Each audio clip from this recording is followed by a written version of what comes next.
Bonjour à toutes et à tous et bienvenue dans notre nouvelle édition de On ne vous dit pas tout. Une grève nationale a débuté en France le 5 décembre dernier et ça continue. La cause de cette grève? Mais la réforme du système de retraite voulu par le président Emmanuel Macron. Et le système de retraite français est considéré comme le meilleur du monde. L'année dernière, le mouvement des Gilets jaunes a éclaté aussi lorsque Macron a voulu augmenter le prix des carburants, un mouvement qui est d'ailleurs toujours d'actualité. Nous en avons discuté dans notre émission plusieurs fois. Beaucoup d'étrangers nous ont demandé pourquoi il n'y a pas de grève en Chine. Les patrons chinois sont-ils tous de bons patrons? Pourquoi les syndicats chinois n'organisent-ils pas de grève? Aujourd'hui, nous avons le plaisir de recevoir sur notre plateau M. Xu Tieping, professeur, bonjour, bonjour, qui va nous donner ses explications. Très intéressant.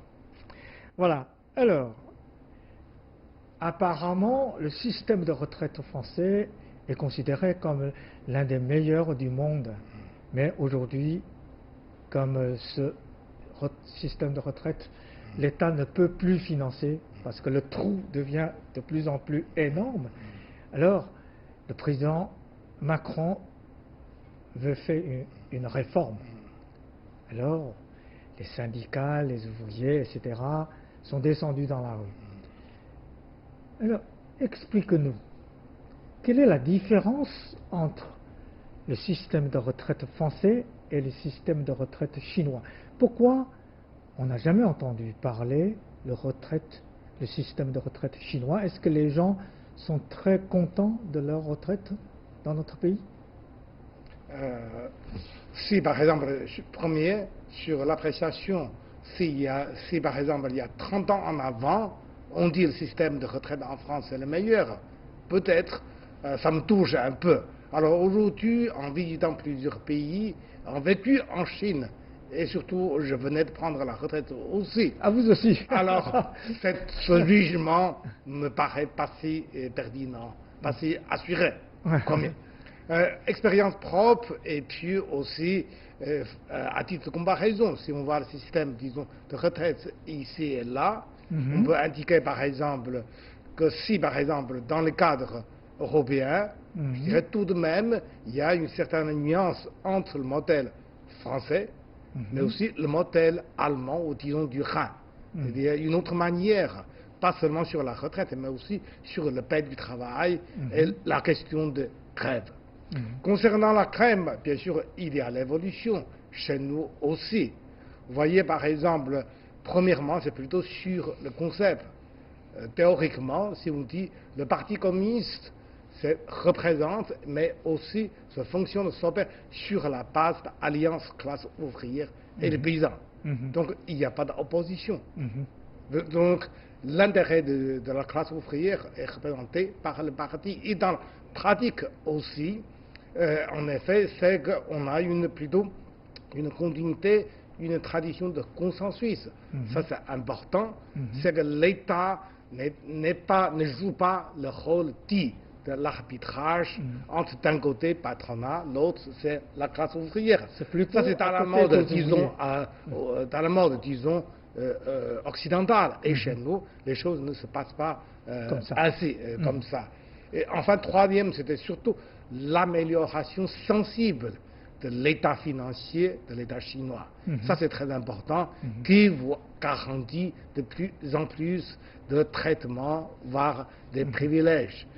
Si par exemple en Europe, on le sait, il y a la durée, il y a certains pourcentages, il y a certains, disons, avantages accordés à certains secteurs. Et tout cela, ça existe aussi chez nous. Mais probablement, c'est aujourd'hui, par des chiffres concrets, par le pourcentage, par exemple, on est dans une situation, je dirais, mieux placée, si vous voulez. Par exemple, en France, pour avoir le plein régime de retraite, il faut travailler 42 ans. Est-ce qu'en Chine aussi? Ça nous change. Par exemple, aujourd'hui, je dirais en principe, pour des gens qui travaillent dans l'administration, disons, dans l'entreprise étatique, publique, etc., normalement, disons, une ancienneté de 35 ans. Ça vous assure souvent, disons, une retraite, je dirais, à peu près plus de 80-85%. Et à un certain moment donné, pour absorber la jeunesse qui cherche le boulot, pour, disons, pousser un peu la recette anticipée. Alors, ou même, on peut prendre, je dirais, 30 ans. 30 ans d'ancienneté, on peut prendre la retraite aussi. Avec, bien sûr, le même traitement, le même salaire. Oui. C'est-à-dire, en France, par exemple, si on veut travailler 42 ans, on peut travailler jusqu'à 65 ans, même plus. Tandis qu'en Chine, c'est pour hommes 60 ans, on peut prendre sa retraite. Et femmes 55 ans. Moi, je pense qu'il s'agit d'une autre question plutôt sociologique, démographique, c'est-à-dire on est dans une situation de vieillissement de la population. Par exemple, si on va chez les Allemands, chez les Japonais, chez les Français aussi. Alors la tendance, c'est de prolonger l'âge de retraite. Alors 60, 62 ans, 65 ans, voire plus. Alors pour nous, pour des raisons historiques, c'était surtout, disons, encouragement, emploi de la jeunesse. Alors on pousse un peu la retraite anticipée. Ainsi, pour avoir moins d'ennuis sociaux, pour garantir la vie, c'est-à-dire on donne, en principe, par exemple, l'homme va prendre l'âge de retraite de 55 ans. Mais si vous menez, par exemple, si vous, disons, travaillez dans un secteur, je dirais, un peu à haut risque, un peu manuel, un peu pénible, vous pouvez prendre aussi la retraite à 50 ans. Pour travail risque, pénible, etc. Dans la forêt, dans la mine, dans l'acierie, etc. Bon, en France, si vous atteignez 42 ans de travail, temps de travail,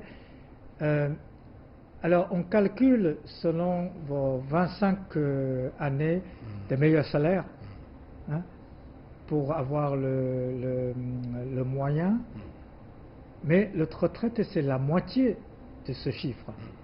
C'est-à-dire, une fois on prend la retraite, le revenu diminue 50%, ou moins.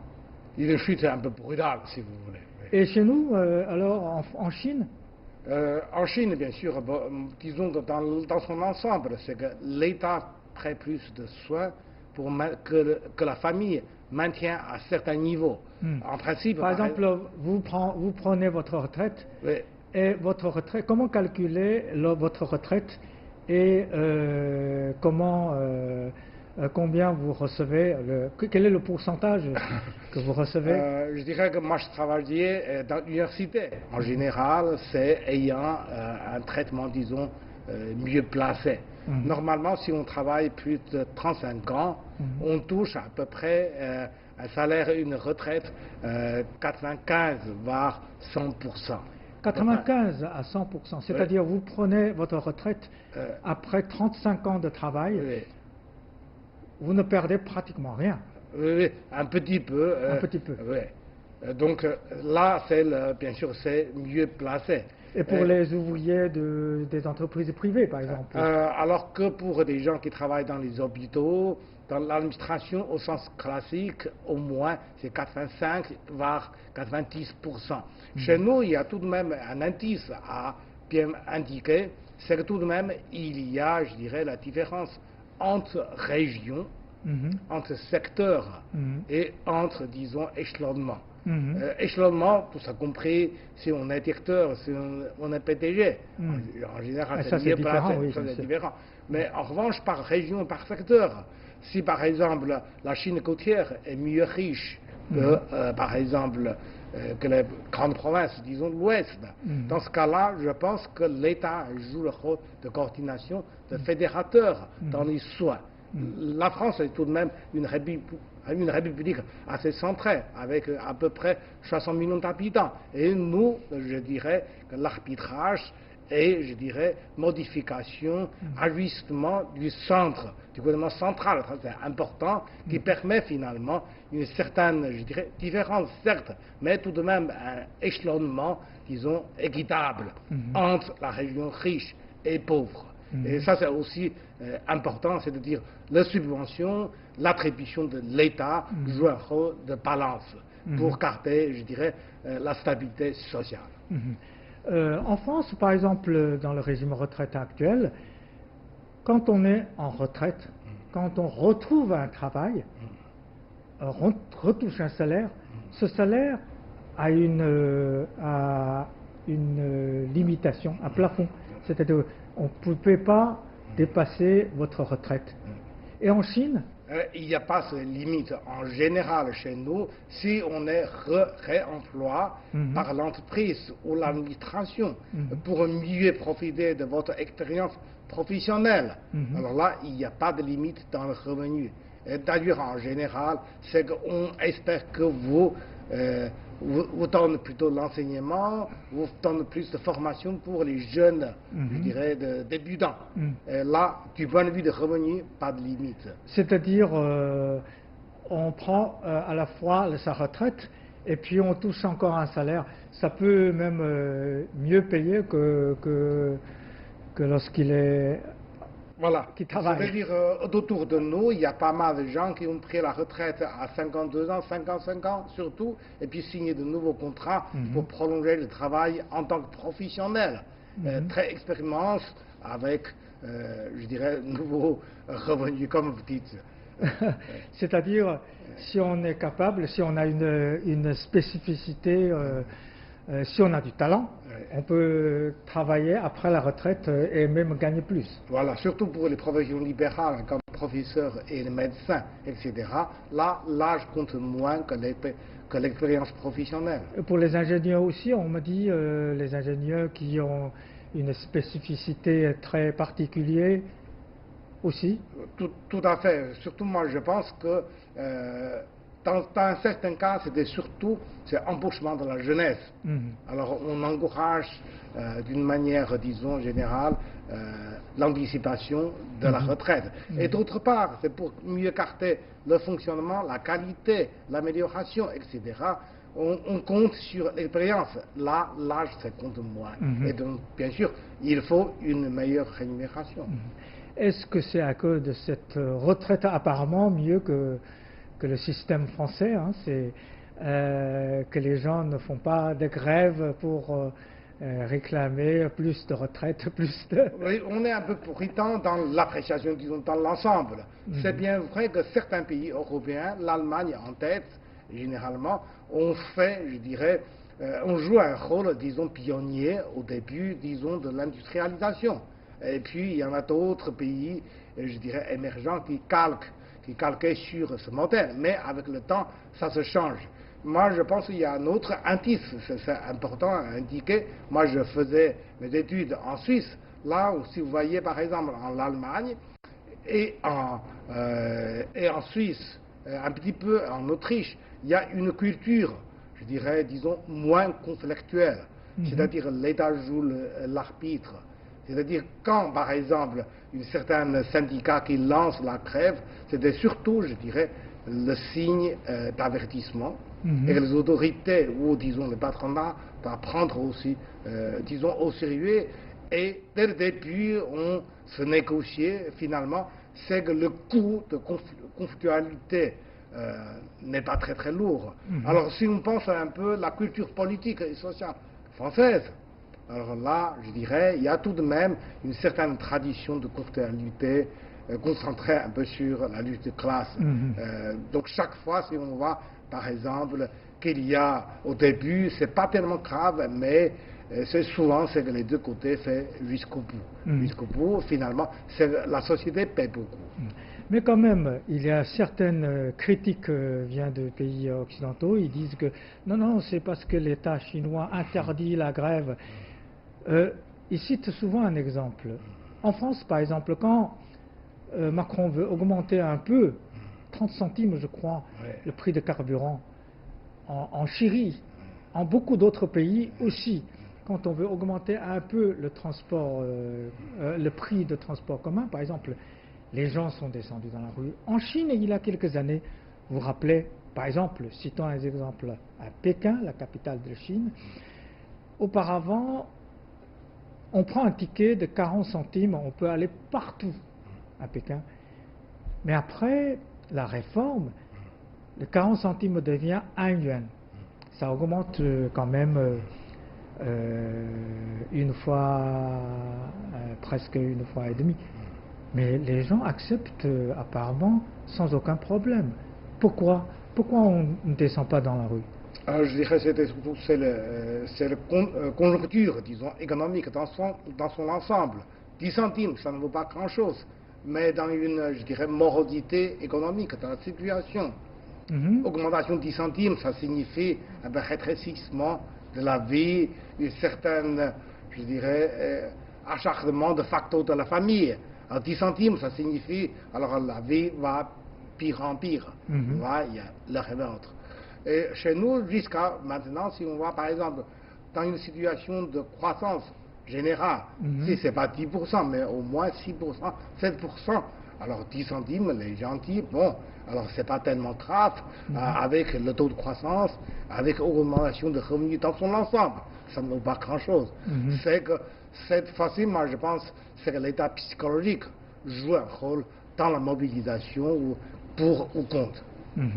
Bon, alors, je ne crois pas que les ouvriers sont satisfaits de tout, de leur régime de retraite, leur traitement de maladie, enfin, des conditions de travail, etc., etc. Sûrement, les ouvriers chinois ont leur point, côté insatisfait, c'est évident. Alors, quand on est mécontent, quand on a quelques demandes à faire, quand on veut changer quelque chose, qu'est-ce qu'on fait, les ouvriers chinois? Pourquoi on ne descend pas dans la rue, on ne fait pas la grève? Moi je pense que, premièrement, bon, il y a une certaine revendication d'égalisation pour réduire la différence, surtout entre, je dirais les statuts. Il y a le statut de cadre, PTG, les cadres, etc. Il y a d'autres, c'est plutôt travailleurs, plutôt au sens ordinaire. Là, chez nous, il faut encore faire certains efforts pour réduire cette fourchette. Et deuxième, c'est lié avec la culture sociale. C'est bien vrai que si on, par exemple, dans les années 20 ou 30, disons du siècle dernier, sous le régime, disons, nationaliste, il y a tout de même certaines grèves. C'était plutôt mobilisé, instrumentalisé par les partis politiques. Et une fois la Nouvelle Chine a rétabli, c'est comme je dis tout à l'heure, il y a le changement, je dirais, de conception. Finalement, c'est que le parti est basé sur l'alliance classe ouvrière et paysan, etc. Et d'autre part, c'était surtout la pratique, c'est la canalisation des opinions, des revendications, c'est la manière de consensus, et finalement, c'est le processus de la décision qui compte, est-ce que suffisamment à la hauteur des revendications dites de la classe du bas, de la base de la société, ce qui est, disons, la voie du bas. Ou si ça, disons, assez suffisant, bien sûr, c'est pas toujours, disons, 100% les points satisfaits, performants, mais au moins ça calmait les jeux. Pour le moment, je pense que si par exemple qui a pris la retraite, en général, ça touche moins le niveau de vie, le standard de la vie. Parce qu'il touche presque 80-95% de son salaire. Mais, en fait, ça ne change pratiquement rien. Oui, mais bien sûr, c'est qu'aujourd'hui, si on voit l'indice démographique, quand on pense par exemple... Il y a de plus en plus de retraites. Voilà. Est-ce que l'État peut toujours financer? Il y a vieillissement de la société. Là, on a proposé déjà, mais bien sûr à titre, disons, volontaire. Si vous voulez prolonger, vous prendrez, disons, la retraite à 62 ans. Mais c'est surtout, moi je pense, c'est l'avancement assez graduel, bien baisé, c'est-à-dire acceptation personnelle. Si vous acceptez vous-même de travailler un peu plus, le permet. Et comme ça, ça peut réduire, disons, le facto. En tout cas, c'est bien vrai, c'est que le bien-être, la prévoyance, la couverture sociale doit exécuter, disons, à la mesure de de la capacité financière de l'État. Vous voyez, si par exemple, dans ce cas-là, s'il y a trop d'anticipation, et finalement, ça devient un peu l'effet de boomerang, comme un château difficile à se réformer, comme la France ou d'autres pays est en train de confronter aujourd'hui. Et une fois prend sa retraite, par exemple, vous avez à 95% de votre salaire comme retraite, mais vous savez, il y a l'inflation. L'inflation, c'est partout dans le monde, c'est pareil, le prix augmente. Est-ce que les retraites chinois, ils voient leur retraite augmenter aussi ou pas? Pour le moment, je pense que c'est un arrangement tout à fait correct. Si je prends un exemple, j'ai pas mal de copains de lycée, de l'école primaire, qui ont pris la retraite déjà 15 ans en avant. Et de l'époque, par exemple, dans le Guangxi et dans le Xinjiang, c'est autour de 2200 yuan environ. Alors aujourd'hui, quand on leur rend visite, quand on discute, en général, on touche 4000 à 5000 yuan. Donc il y a toujours une indice qui s'adapte avec le taux de l'inflation du pays. C'est-à-dire, avec l'inflation, votre retraite augmente aussi. Par exemple, mes beaux-parents, quand ils ont pris retraite, c'est, je pense, 1700 yuan. Alors aujourd'hui, chacun, mes beaux-parents, c'est à peu près 5000 yuan aussi à Pékin. De 1000 yuan à 5000 yuan. À peu près 1700 yuan. 1700 yuan. Et jusqu'à maintenant, 5000 yuan. Oui, c'est-à-dire index je dirais, correct avec le taux d'inflation. Et il y a deux miracles, on dit en Chine, deux miracles. Premier miracle, c'est une croissance miraculeuse pendant presque 40 ans. Deuxième miracle, c'est une stabilité sociale durant aussi 40 ans, très très longue. Est-ce que c'est justement basé sur la satisfaction des classes ouvrières qui sont satisfaits de leur salaire, de leurs revenus et aussi de leur retraite? Là, moi, en tant qu'observateur, moi, je pense aussi que cette notion de classe ouvrière a connu aussi des changements de fond chez nous. Classe ouvrière, il y a un changement aussi. Oui, c'est-à-dire que si on voyait par exemple depuis la réforme, il y a une réduction du nombre des ouvriers au sens propre dans l'entreprise étatique de la réforme. Surtout, disons, dans les années 90 du siècle dernier, il y a un moment, je dirais, avec un changement assez douloureux aussi.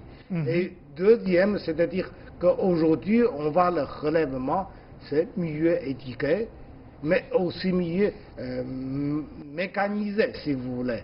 C'est-à-dire le sens classique, travail manuel, n'était pas si important comme auparavant.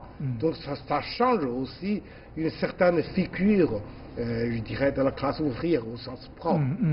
Et deuxièmement, c'est un coût passager, transitionnel, nécessaire, mais probablement on doit observer l'évolution. C'est qu'à un certain moment donné, c'est-à-dire on dit c'est le Mingon, c'est le migrant, c'est-à-dire les gens qui travaillent comme ouvriers citadins, mais qui a une statut, je dirais, plutôt rural. Alors là, après 20 ans ou 30 ans de transition, on voit que maintenant, avec la politique d'encouragement, l'urbanisation, le couvrement de traitements sociaux, de statuts, etc., les droits accordés pour l'éducation, logement, etc., cette couche sociale flottante, si importante à un certain moment donné, est en train de surmonter ce statut. Ça, c'est aussi un indice très important pour voir l'évolution, ou la composition aujourd'hui qu'on peut dire classe ouvrière. Oui, c'est-à-dire la Chine est une société qui se transforme en permanence dans un sens, pour les meilleures conditions. C'est ça. Et surtout, moi, je pense qu'aussi, avec la progression technologique, aujourd'hui, avec, je dirais, l'intelligence artificielle, avec, je dirais, aussi le robot, etc., le travail classique, manuel, classe ouvrière, peut aussi changer un peu du fond au comble. Oui, ça c'est le quatrième révolution industrielle. D'accord. Bon, alors, puisque c'est deux miracles, miracle de la croissance qui a duré 40 ans, miracle une stabilité sociale ça se voit très clairement, mais cela veut dire que les conditions de travail sont satisfaisantes.